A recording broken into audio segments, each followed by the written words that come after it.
What's up, everybody, and welcome back to the Stretch 4 podcast. I'm your host, Peter Tran, and on the line I got my pick and pop partner, Josh Cohen. How you doing? Hey, we're almost 1 month away. I'm excited. A month and a week, man. Counting them down. Count down those seconds. What is it at right again, Raj? What's it at? We're still in the millions. Looking. Still in the millions. It's like 2 million Damn now. it. I thought we got down to the 100,000s. Damn it. In your dreams. Banger in the paint. Rajan Walia, how you feeling? I'm feeling good, but I'm also feeling a bit anxious because I don't want to come to the 11th hour and the 59th minute and then Adam Silver's like, shit, you know what? We pull the plug and like all my hopes and dreams for the next 3 months are gone. Yeah, that's so sad. What do you think the likelihood is that they don't go through with this? The likelihood is probably 25%. Okay, Josh? I was going to say the exact same thing, so Yeah. I'll go with 40%. Not that it really means anything. No. 1%, Bob. Like, $1. Yeah, pretty much, man. Except that $1 is multiplied by like a billion. Hence why they gotta push this through no matter what. Unless LeBron, Giannis, and Kawhi all get COVID at the same time. They gotta Well, I push think this through. June 24th, is the last date that players can tell teams whether or not they're going to be going or not. So we had 2 players today tell their teams that they're not going to be going. So I think there's going to be a lot more in the next day and a half. Yeah, okay. So follow-up question. How did you feel about Woj putting out all of Trevor Ariza's business in that tweet? Because the first comments I saw were like, yo, why you gotta put all this shit out there? Trevor Ariza's like custody battle is out on Twitter now. So weird. I feel like somebody besides Woj is going to get famous just knowing which NBA players are planning to have a kid in the next 3 months. They're going to put that list out, and then we're going to find out early, before Woj, that these players are probably not going to end up going to Orlando because they're going to have a kid within the next 2 or 3 months. Oh, that's a nice change. But That's where the money's at. But what if you're already in Orlando and then you find out you have a kid like Fred VanVleet? Don't you just go like nuclear? Well, then your name is Dwight Howard. If he even shows up. Or Paul George. Oh, God. No, please, God, no, man. I mean, you think you know by now if you're going to have a kid in the next 2 or 3 months, right? Hey, it might just pop off. Who knows how this thing goes. True. All right, let's move on. We're talking about like the worst teams in the league, man. I don't really know if I want to do this, but I really think we should talk it through. They've been deemed the Delete 8. They're just deleted right out of the regular season. And let's just start off at the top. Obviously, it's the Golden State Warriors. And by top, I don't mean by the rankings. I just mean who we actually care about. Because the Golden State Warriors are obviously the only team that are really worth mentioning out of this group. You got Steph coming back next year. You got Klay Thompson coming back next year. An addition of Andrew Wiggins, which I'm pretty sure half the league has already forgotten about. And maybe Draymond Green, who might actually pay more attention next year because he won't just have, I don't know, who's he giving the ball to now? Jordan Poole and... Can you name anyone else on that team? It's difficult right now. Marquise Chris? Is he on that I'm roster? struggling. Yeah, Chris is there. He's going to be on the roster next year as well. All right. Well, we named off 2 guys on the current roster, so that's great. Raj, do you think Klay and Steph come back at, let's give them like 80 or 90% health next year? Yeah, I think both of them have a really good chance, especially Klay. He was probably going to be scheduled to be ready to participate in activities probably May, June of this year, not to come back. But now that the league is probably going to restart closer to November, December, he's going to have a full year and a half since the ACL injury. And for someone who's coming off a big injury like that, it'll be good for him to have a lot of reps under his belt and a lot more confidence. So he might come back in like game shape. And Steph obviously was coming back. I think he was one of the first players to actually sit out because of COVID-related illness. It wasn't COVID, but I think he's back. He's ready to play. That team's going to be a handful. They're probably going to end up with a top 5 pick. And if they can move that pick with Andrew Wiggins, maybe they get another superstar that they're looking for and come back to the playoffs with vengeance. Who the hell's going to want Andrew Wiggins? They might want that pick, though. Oh man, I was waiting for that the entire time. No, I don't really think that any team is going to take a swing unless they get like the first pick in the draft, maybe. But I mean, the one thing that I think a lot of people are going to be talking about come summertime with the Golden State Warriors is their window is very, very small right now in terms of being like a contending team. I mean, nobody really thinks of them right now as a team that can win the championship next year. I mean, it's definitely possible depending on what they do with the rest of the roster. But Steph Curry's 32 years old. He's probably got 1 to 3 years maybe left in his prime, depending on if he can keep his body in shape and stay away from injuries. So I think next year is very key. I think next year is going to be one of his last like great years as long as he's able to stay healthy. And going into the draft, if they're going to be a contending team next year, they need a lot of help, especially on the bench with their supporting characters. So they're probably going to be in the trade market with that draft pick, obviously. And I don't think Andrew Wiggins will be involved in that because no team, especially now going into a salary cap that's very unpredictable, no team is going to want Andrew Wiggins for $30 million based on them not knowing what's going to happen the next 3 or 4 years with the cap. So they're going to be looking, I think, to trade that pick for like a mid-level type player. Like one trade idea that was been bouncing around that I heard about was like the pick for a player like Kelly Oubre. So if they get the fourth or fifth pick in the draft and get a player like Oubre, and they can make him a starter and then have Wiggins come off the bench as like a guy who just gets buckets, you have something there because then you still have Pascal off the bench as well. So you can have a pretty good 7-man rotation. And then if Marquise Chris continues to develop, maybe it's an 8-man rotation. And then all you have to do is fill out the rest of the bench from there. So they have some options with having a really high pick in the draft. And they sort of got lucky in a way that Steph got injured this year because their team wasn't really going anywhere in the first place. They might have been, like an 8th, maybe 7th to 10th seed this year if everyone stayed healthy, if they got lucky. So this is sort of like a San Antonio Spurs Tim Duncan situation potentially. Not in terms of who they're going to get picked in the draft, but just having a superstar in your team already and being able to have a high pick in the draft and build your team in a situation where you wouldn't before based on injury.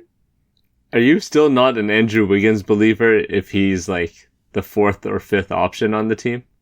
I think the price is the issue. It's not that he can't play a role on a team. He just can't play a role as a $30 million player. Like the valuation is too high and it really messes up the roster. Like if take the money out of it, right? Take the money out of it. Can he be a guy that just fits in as a 4th or 5th option as a cutter, when Steph and Clay get double teamed to make the right cuts, make the right basketball plays, and just be a better overall player where he's not the main ball handler. Like he's never shown that.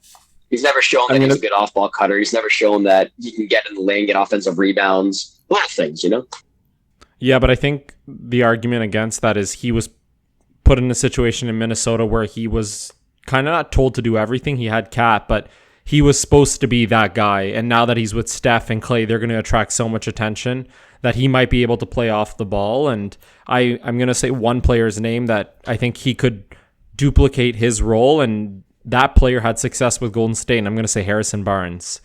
So if he can fill that role and play that position in the 2015 Harrison Barnes role, I think he can work. But again, for me, the issue is the $30 million because it impedes your ability to build that bench. Yeah, I mean, the benches, I don't think they're really trying to push anything behind that bench, right? Like, you're so top heavy with this team. It's similar to how it's been in the past few years. I mean, the focus is just Steph and Clay. The bench is very tertiary. Yeah, but like remember 2015, their team obviously had Steph and Clay younger, not as proven players. But then they had a lot of good pieces around. Like they still obviously had Draymond, they had Harrison Barnes, and I do see like some similarities in Harrison Barnes and Wiggins' like responsibility on the team. Like they're not the first or second, even the third option, but they can play a role on defense and facilitating. And then what made that Golden State team just like above and beyond any team that year and for the next 3 or 4 years was their bench was always better than every other team. So even if you can match them starting unit for starting unit, their bench just outplayed you. And they had a lot of veterans. And obviously now, without Iguodala, without David West, Livingston, a lot of those key players that played significant minutes, I think Golden State loses their edge. Like, their starting lineup was amazing, but their bench pushed them over the edge.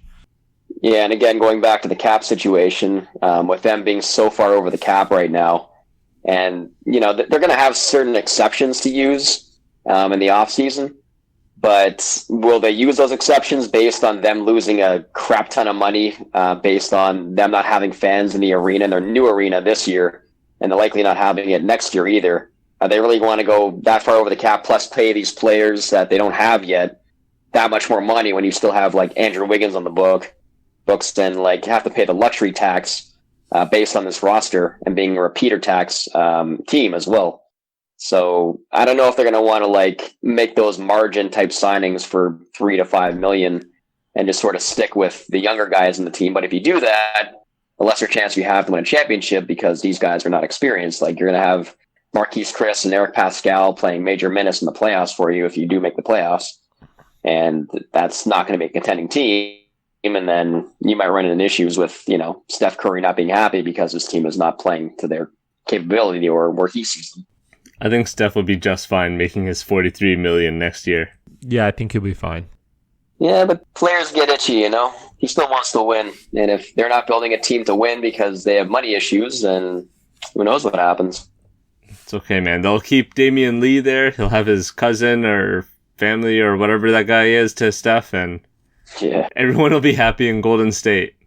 All right, moving on.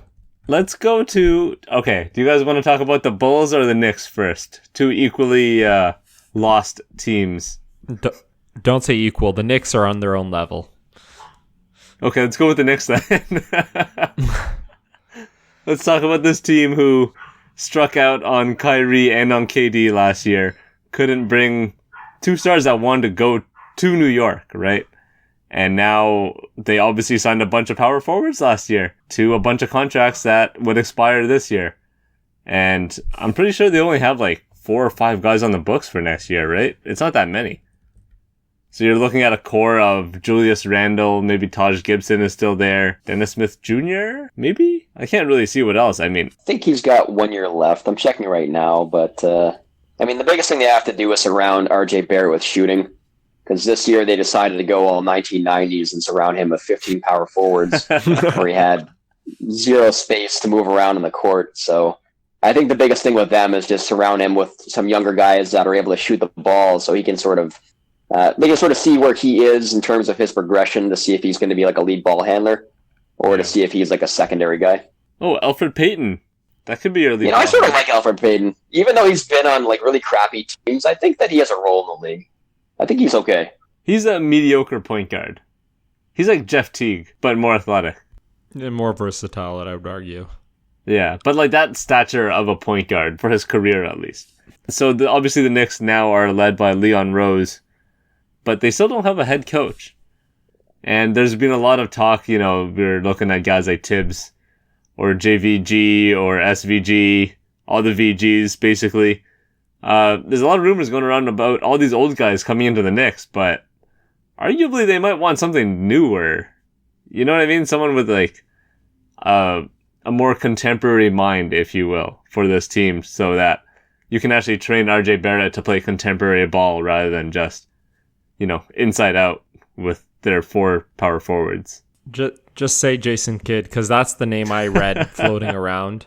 I think, honestly, what they're going for is like, look what happened in Milwaukee. Jason Kidd led that team.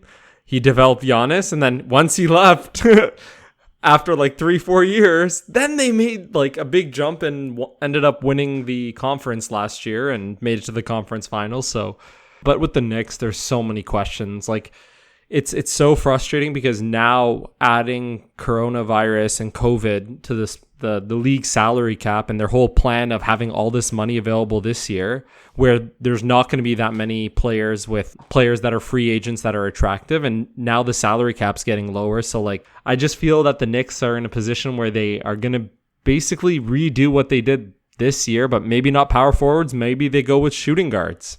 Maybe they go with Pay Drummond. Like, they're just going to end up with a stopgap solution and no real plan forward. Yo. If they pay, I can see it. Like, honestly, like, even though it sounds ridiculous, I can definitely see it. I mean, they're like one of the only teams with salary cap space this offseason. And he's probably going to be like really cheap on the market since I think there's only like a minimal amount of teams that are that actually have cap space this offseason. He's got a player option. If the cap goes down, oh yeah, that's true. Forgot about that. He's gonna opt into his $27 million. Are you kidding me? Come on. Yeah, man. I forgot about the player option. Yeah, and they don't really have any contracts to dump either. I mean, they have a team option on Bobby Portis this year for 15.7, and he's gone. Well, most of the guys they signed are on team options, right? There's Portis. Except for Randall. Yeah. Gibson is on it. Wayne Ellington is gone. I don't know, man. This team is such a mess. Do you think Kevin Knox can be something in the future, Josh? Nah. If he goes to the right team, like he's in a situation, honestly, like even though you're laughing right now, he looks like the prototypical swing player that could be something in the NBA. Like his game actually looks pretty smooth, but the problem is he doesn't play any defense. And even though his shot looks really nice, he's got like Martell Webster syndrome, where his shot looks really nice, but it never really goes in. Damn. So I love Martell Webster too. Like the first couple of years he was in the league, like he was actually a pretty decent shooter, and then he just stopped shooting them at volume, and he never really stayed in the court after that. Oh man, the disrespect to Martell Webster. I mean, I think if Kevin Knox went to a good team that knew how to develop him, then I think he could have been a good player, but the Knicks might have ruined him.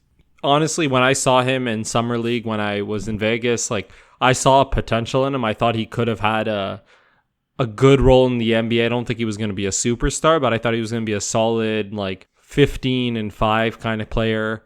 But just seeing his regression this year, obviously the coaching and just the Knicks system and not having any spacing hurt him, but overall his numbers are very bad, and I see a situation where if he doesn't get moved soon, he's just going to slowly fall into the background and end up in the G League. Or a smart team is going to, pick him up for nothing. Trade a second-round pick for him.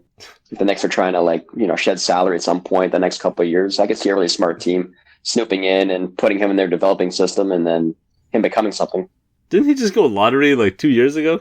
Yeah, but, there's been many cases like that where a player goes in the lottery and their team doesn't believe in them. They trade them like a year later. That's harsh, man. How are you going to go from lottery to playing 18 minutes a game and having regression? Like, it's not like, the Knicks are so talented that he can't get minutes. No. But it's not his fault that they signed like 4 or 5 veterans at the same position as him. And know the way coaches are, they're going to play their vets just so they can keep their job as long as they can.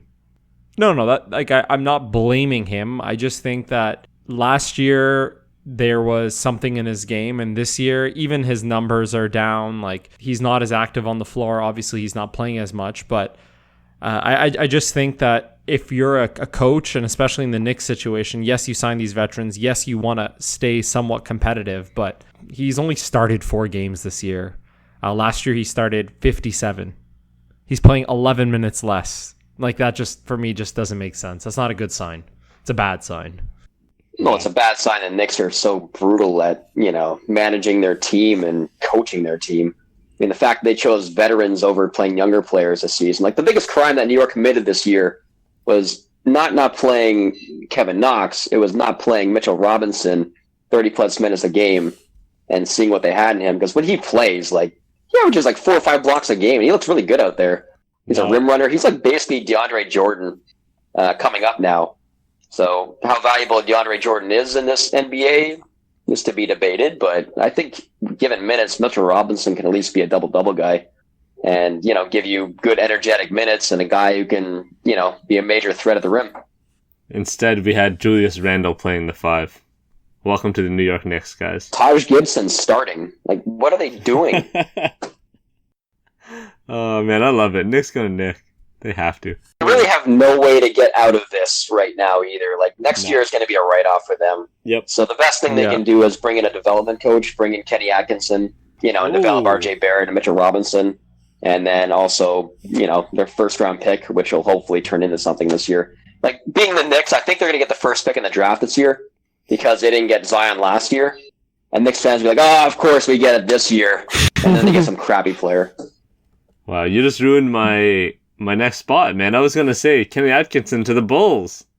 Let's get Jim Boylan out of there. Him and his dictatorship. No more 3-a-day practices. My God. How about a coach that can actually demand respect from his team? A guy that won't run them into the ground. And, Kenny Atkinson is great for player development. Him and his crew. And it'd be perfect. This team is so young. Wendell Carter Jr., that's his name. Zach LaVine, obviously. You got Kobe White, who somehow it seemed like he averaged like 40 points a game at one point in this season. I mean, this team has a lot of young talent, and there's no way that they should keep Jim Boylan on this as their head coach, right? Raj, just to have that kind of leader is not really compatible with young players. Yeah, and I think for the Bulls, this is the perfect time to let Boylan go. I think he's just not connected with the young players, and obviously he works them hard and tries to make them accountable, but we see what happened with the Bulls when they had Tom Thibodeau. Like, it only works so well, and you have to have the right players, and clearly the players aren't responding well to his coaching style. And now that they're on a big break, they're not going to probably resume basketball until December, but they should be training. This would be a great time to bring in a new coach, bring in a new system. They have almost 6 months of training camp, more or less, and really start fresh. And the Bulls are a team where they're not expected to win next year. There isn't this undue pressure that the Knicks always have. Like, the Bulls are expected to take 2 or 3 years before they actually make a playoff run. So I think they should start now. They shouldn't just stick with Boylan. I don't think they're going to get anywhere, and they're really driving their superstars away. And it's not a destination where a lot of superstars want to go. Like, if I'm a top 10 or 30, even 20 or 30 player in the league, I don't want to play under Jim Boylan. Chicago's sort of like the Knicks in a way over the course of the last 30 years or 40 years. Besides MJ and then getting lucky and getting Derrick Rose, their management has been absolute garbage, and their player development also has been absolute garbage. So the Bulls have more talent than the New York Knicks, and they're totally wasting Wendell Carter and Lauri Markkanen. Once again, going back to Kevin Knox, this is like a more proven version. I mean, these two guys have actually shown flashes of being really good players, unlike Knox. And if they went into a system that actually used, their capabilities, they would be really good. So I predicted the Bulls would be in the playoffs this year if they had good coaching, which they didn't, obviously. But I don't think they're that far off from being in the playoffs in the East. And the East is garbage, as we know, especially in like the lower seeds. So I think if they bring in a good coach like Kenny Atkinson, like you mentioned, and you have Zach LaVine putting up 25 points a game like he did this year, and Satoransky in a role that makes sense that he played in Washington, and then you get Markkanen and Wendell Carter actually shooting the ball every once in a while, especially Carter. Like, he barely shot the ball at all this year because it seemed like Boylan was telling him, all you can do out there is set a pick, roll, and when you catch the ball, make sure to let go of it immediately and run the pick and roll again. Whatever you do not shoot the ball.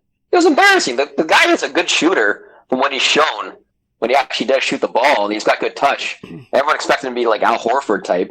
And he's shown that on defense at points, but when you never really are able to do anything on offense, it just brings down your defensive game. So I think they have something there. I'm not sure if both him and Markkanen fit together, which they should find out next year. And if not, they should trade one of them for something decent. But they do have something. They have talent there. They just have to learn how to use it. But what about our Thaddeus Young minutes? I like Thaddeus Young too, but again, wrong team. I don't understand why they signed him. It doesn't make a lot of sense. Yeah. What do you think Zach LaVine's ceiling is? Like, who can he emulate? He's obviously an amazing scorer, not really very good defensively. But what would his ceiling be? Danny Granger? I mean, going into the last couple of years, I thought his ceiling was like a really good 6-man on a good team. And it might still be that. I don't think he's like a primary option, but I think he'd be like a third option on a good team with his scoring ability. But again, he has to like commit defensively too. Like, he's never really matured in that way. So, damn, that's high praise. Let's go to Atlanta. At least this team has a little bit of more fun that we can talk about. You got Trae Young, obviously, starting All-Star this year, playing in games in Oklahoma right now where no one has a mask on. I mean, that's a great idea. Thanks, Trae Young, for that one. And John Collins, the, I don't want to say it, but the possible HGH user or some sort of banned substance user that got suspended for 25 games last year in a shortened season. My God, that's brutal. And finally, Clint Capella. Clint Capella might be like the perfect type of pick and roll player for Trae Young right now, right?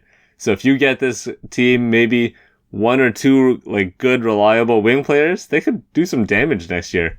Potential 8th spot? Well, I honestly have more faith in the Chicago Bulls than I do the Atlanta Hawks for making the playoffs next year, as long as the Bulls get a decent coach.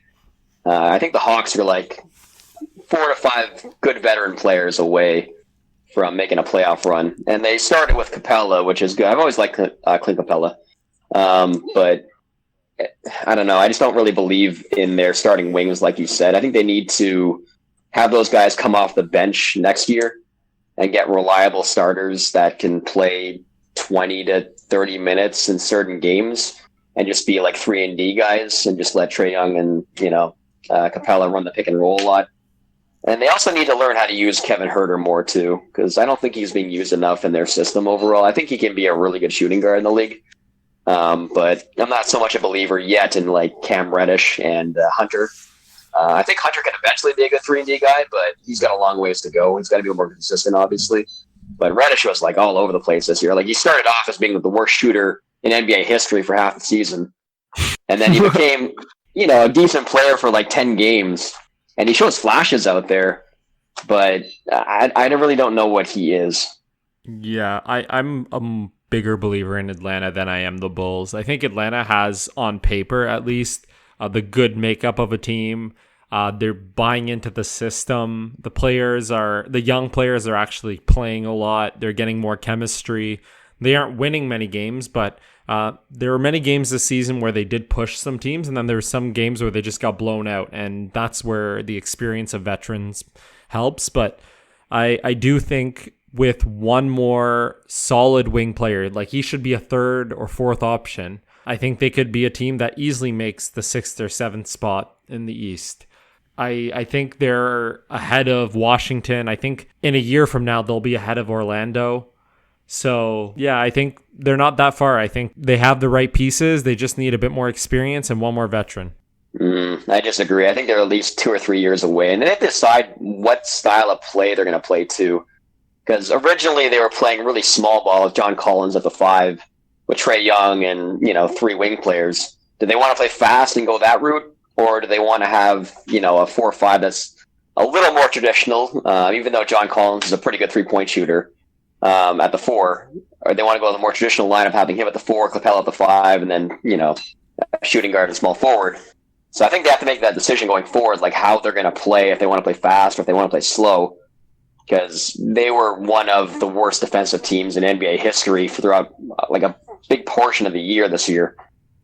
So I think they really have to decide what they're going to do going forward, especially on the defensive end.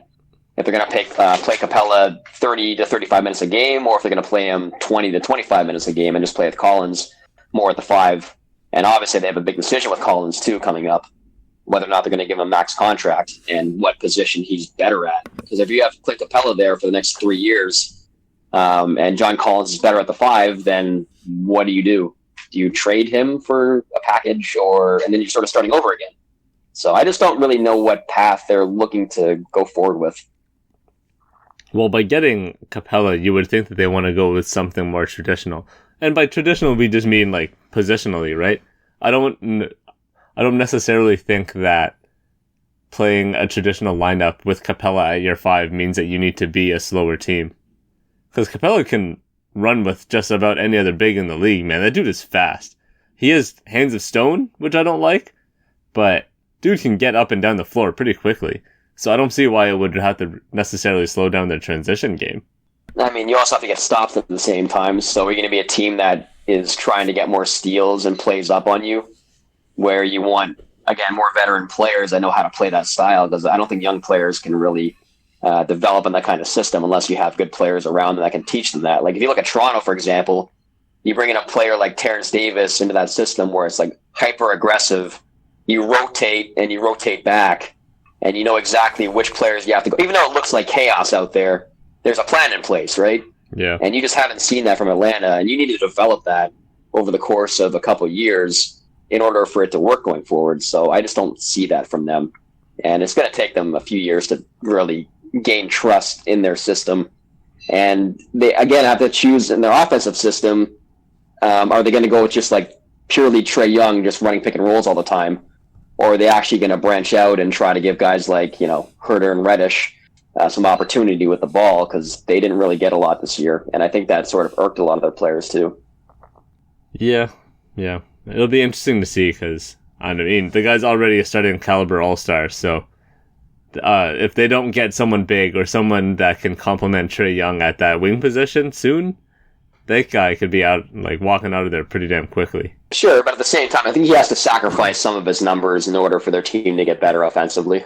Because even though he's putting up, like, 29 and 10, they're, like, 20th in offense? So, I don't know. Because the offense revolves around one player, man.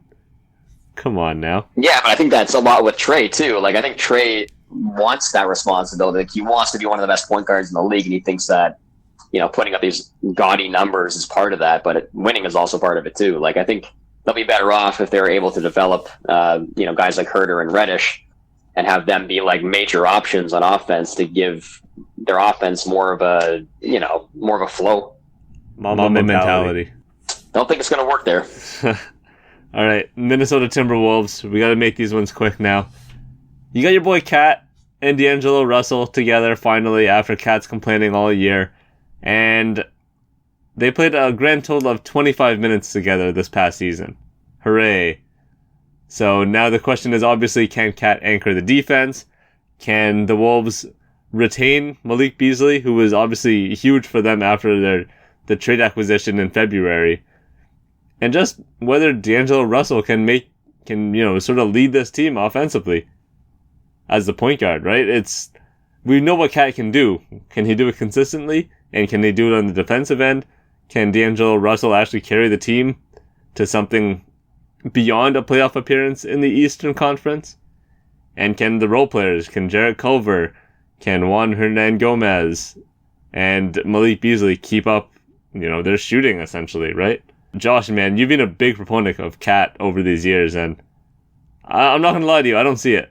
You don't see what? I don't see Cat being a number one option for a solid playoff team. I think he can be if you build the right team around him. I mean, how many years has he had good players around him that actually fit? Maybe one with Jimmy Butler. But I think with that team, there's just an influx of talent. And just having like a really talented starting five around him ultimately got them to the playoffs. But especially in the Western Conference, like you need a solid 8-man rotation in order to actually give you a chance to make the playoffs, first of all. But second of all, like defensively, they're just a disaster. Like he's not a defensive anchor, clearly, and he's not going to be. But I think that he's like one of the best, offensive players of all time in terms of being at the big man position. Like, if you compare, I mean, look at his numbers and what he does on the floor. Like, how many offensive players as a big are as good as Cat? There's not many out there, especially with him shooting in the threes that he does. You can say it right now, but not all the time. Let's relax. Yeah, don't even... He's getting there, man. If he's shooting 10 threes a game at 42% or whatever he was at this year, and he gets some help around him, I think that they could eventually go somewhere. Not next year, obviously, but that team now has new management in place. They have Gerson Rosas, who used to, be part of the management team in Houston. So you would hope there's actually something there where he's actually going to build something out and not just continue this malaise of crap coming into Minnesota. It's been bad the last few years, man. Like Butler, brought them up a notch, obviously, but then that just turned to shit, obviously. But I don't know. They're a long ways away from being something. I think that he's probably going to be the next superstar caliber player that asks out the next 1 to 2 years. I could definitely see that. Their ceiling with their current setup is 6th place in the West. That's their ceiling. And their floor is like 13th. And I'm not saying they're going to go to 6th, but that's like the best they can be in their current roster. If they make a big move, that changes a lot. And I look at this team as a poor man's Denver Nuggets. Like, they have Jokic. Sorry, Denver has Jokic, Minnesota has Cat. Jamal Murray is D'Angelo Russell. And then you have a bunch of other players that can play roles, but they're not really well defined. And I personally think Minnesota is probably going to struggle a bit. And I think maybe they might be in the contention for a playoff spot next year, but there'll be like a 9-10 team probably for the next 2 years until they make a real drastic move. Yeah. They're 2 years away from being 2 years away. Oh, that was pretty good. Man, what a crap team. I am not a believer in this team whatsoever. I haven't liked that team since Butler left. Huh? Going back to Atlanta and like the identity thing, I think that Minnesota should just dive straight in and just try to average 130 points a game. And just have Russell and Beasley and whoever else with Cat play absolutely no defense and just try to run teams off the court. That should be their identity. Because they're not going to play any defense with those two guys in the backcourt and Cat at the rim. So you might as well just dive straight in and try to be the greatest offensive team of all time. I mean, I totally agree. What's the point of even pretending to try? Yeah, but it's not going to happen overnight. No, that's true, but let's just hope that these They guys... were averaging a lot of points since that trade, though. Because they're running gun now. Malik Beasley is dropping like 20-something points a game. It's wild. Exactly. So just dive straight into it. Go even further with it. Just play the 4-on-5 offense. You know? Just keep Cat underneath the rim on offense and just throw him the ball every time if you actually get a rebound. And just average 160 points a game. That's what I want to see from them. Yeah. That means they got to bring back Kevin Love to get those outlet passes. That's okay. He's available. Speaking of Kevin Love, this might be the worst team in the league next year. The Cavs are going into this with Kevin Love. Who else is there? Andre Drummond, Darius Garland, Colin Sexton, and Chetty Osman as their starting 5, presumably. Obviously, we don't know where the draft pick is going to go, but my God, is there a worse starting 5 in the league? There probably is, and it's going to come up after. No. Really? I beg to differ, because the Detroit Pistons will have nobody. They will have Derrick Rose, Luke Kennard, Sekou Doumbouya, and Blake Griffin. They don't even have a 5. They don't need a 5. You're forgetting somebody. Yo, Christian Wood is out the door. There's no way that dude stays in Detroit. He's going to get paid. Mm-mm. He's going to get paid by Detroit. Yeah, that's and true. Also, Blake Griffin being in that lineup makes their starting 5 better than Cleveland. Then Andre Drummond and Kevin Love. Oh and my Rose, God. Derrick Rose played well the last couple of years, so just those two guys alone make them better than Cleveland. Ooh, I mean, I'm glad to hear at least Detroit isn't going to be the worst team in the league. Mm-mm. But my God. But yeah, with Cleveland, like what I just want to see from them is them choosing their point guard. Like it has to be Garland or Sexton. You can't play those guys at the same time, and neither guy is going to want to back up the other. So they need to make a decision as to which guy they're going to choose going forward. I like Garland. I think that's it. Me too. Yeah, Sexton hasn't. He's on and off too much, and he's kind of like Pat Bev, but without the defense. Offensively, he reminds me a lot of Pat Bev. So I would take a hard pass on him. The Pistons. I mean, we can touch on this quickly, but I think the most exciting part of this is Josh Smith is finally off their book. They have literally like $75 million guaranteed for next year. So you're obviously looking at Blake Griffin. And then otherwise you got like Derrick Rose, Luke Kennard, and Doumbouya, like I said. And Tony Snell has a player option. That's my bad. But that's it, man. This Detroit team has like no money going next year, and they have like half a roster.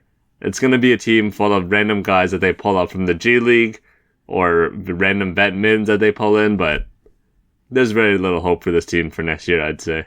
Yeah, but I think one thing that needs to be mentioned is they're still a better destination for players than the New York Knicks. It's something. Ouch. It's something.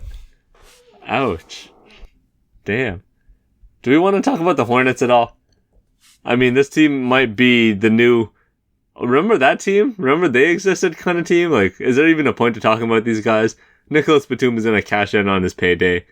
Devontae Graham was somehow in like all-star conversations, which is just wild to me. But there's really not much else about this team. Like, who cares? Bismack Biyombo is finally off the books, so that's nice. I mean, he's probably not going to get paid like that ever again, but I think that's it. Charlotte is so bad that Raj is looking at his arm to see if there's veins in his arm while you were talking about Charlotte. That's how bored he got. Yeah, I'm pretty focused on anything but Charlotte. Like, I kind of forgot they existed, and honestly, like, this team is, I think they're worse than Detroit. I actually do think so, because at least Detroit's made the playoffs. They're entertaining, and Charlotte's just where bad contracts go to die. The thing is, though, like, Charlotte's contracts are finally going to be off the books, I think, next year. And I think that they actually have a good coach in place. I think Borrego's actually pretty good. Like, the fact that they won so many games this year with the roster that they have right now is pretty impressive. So I think when you compare them to a team like Detroit, I think the main thing that differentiates them is Borrego's a way better coach than Casey. And if you gave Christian Wood to Borrego, that team is making the playoffs. If you give Christian Wood to almost anyone but Dwayne Casey, they're going to do very well. You know what I mean? Right. All right. Well, I think that's it, guys. We've gone through like the worst teams in the league. Obviously, these guys aren't going to be in Orlando, so I wanted to give them a little bit of love. Shout out to a lot of these guys who've already cashed out, like Bismack and Nicholas Batum. Keep getting your money, boys. And I'm calling it here. So, I want to thank everyone for listening. Please remember to rate and subscribe on iTunes. You can find us on Spotify, Stitcher, Google Play, all the major podcast networks. We're on Instagram and Twitter at Stretch4Pod. And until next time, peace.